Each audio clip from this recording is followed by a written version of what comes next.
It causes a wide variety of symptoms that can be severe and debilitating, causing patients to live in fear of reactions to triggers. We will learn more from hematologist-oncologist Dr. Bose, but first, let's meet Kristine, who spent decades searching for the name of her disease. We're going behind the mystery of systemic mastocytosis.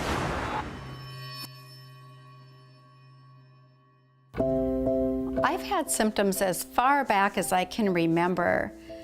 I would experience GI issues, specifically diarrhea, as well as flushing, itching, hives, stomach pain, and anaphylaxis, which is a severe allergic reaction. The Balancing Act met with hematologist-oncologist Dr. Bose to understand more about this complicated disease. Systemic mastocytosis is a condition that is characterized by overactivity and buildup of mast cells in various organs across the body, like the skin, the bone marrow, the gastrointestinal tract. Mast cells play a central role in a variety of allergic reactions. Symptoms like rashes, diarrhea, anaphylaxis even can result from their overactivity. Because of so many different organs being affected, giving patients such a wide range of symptoms which can be non-specific, SM can be very difficult to diagnose. In one study, for example, it took 3 to 7 years for patients to be correctly diagnosed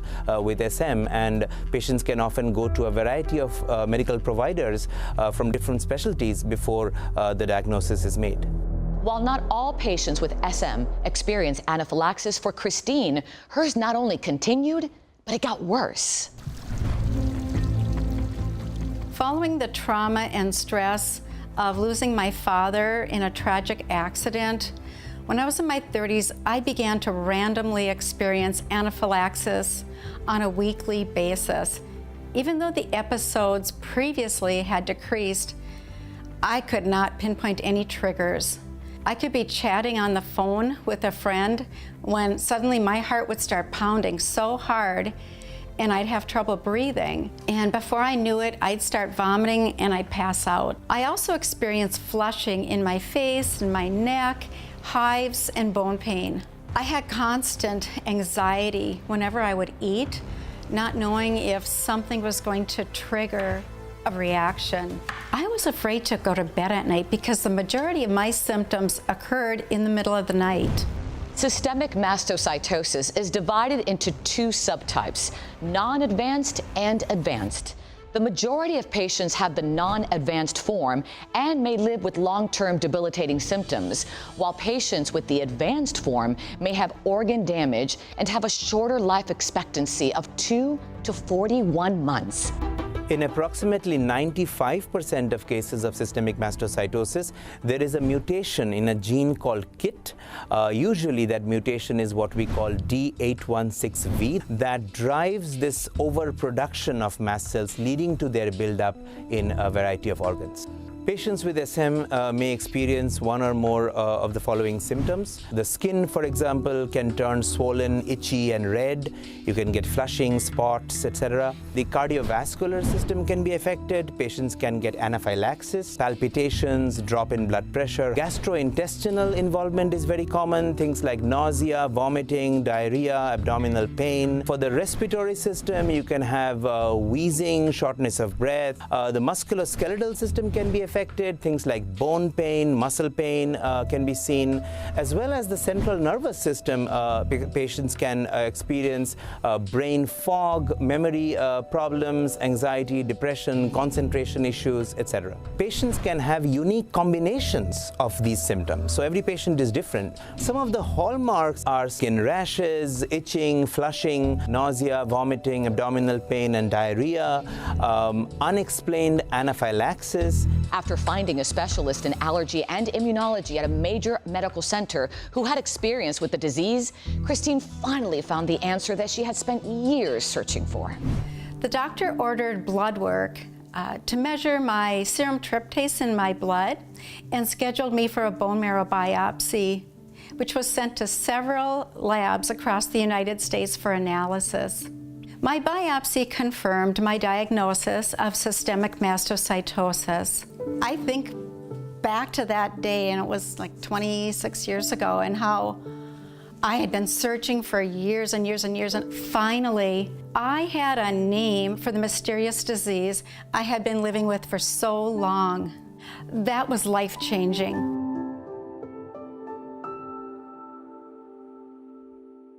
More Behind the Mystery when we come back.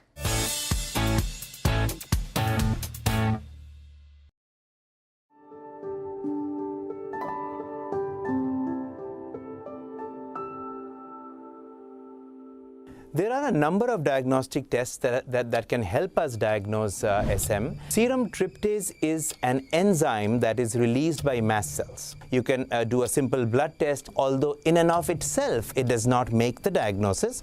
Blood testing for the presence of the KIT D816V mutation can detect the mutation through a highly sensitive blood test, which traditional tests may miss.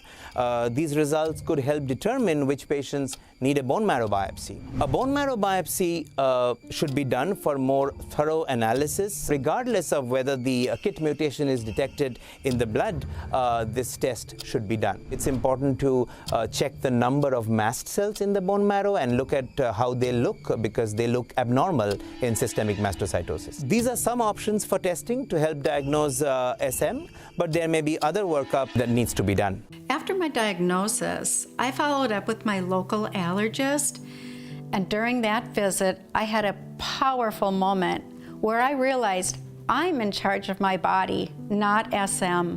I must say, though, I was disappointed that there is no cure, but we agreed to work together as partners to try to manage this disease. Even with avoiding my triggers, I continue to have GI issues, chronic itching and hives, mouth sores, bone pain.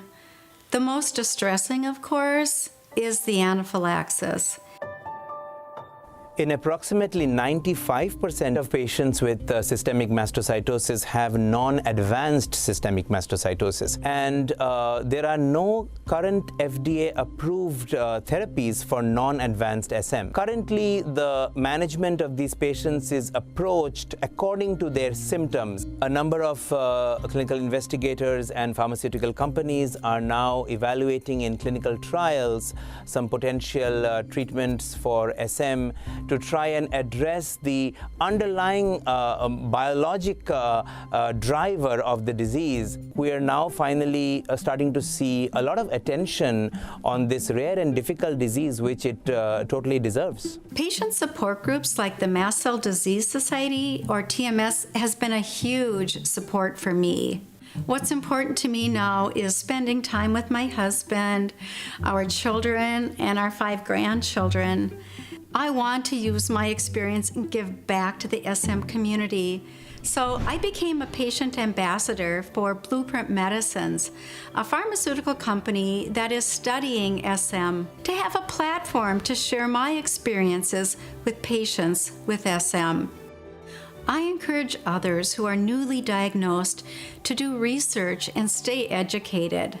And I want to tell them there's always hope. No matter if I have this disease or not, I am going to continue to have a rich and full life, no matter what.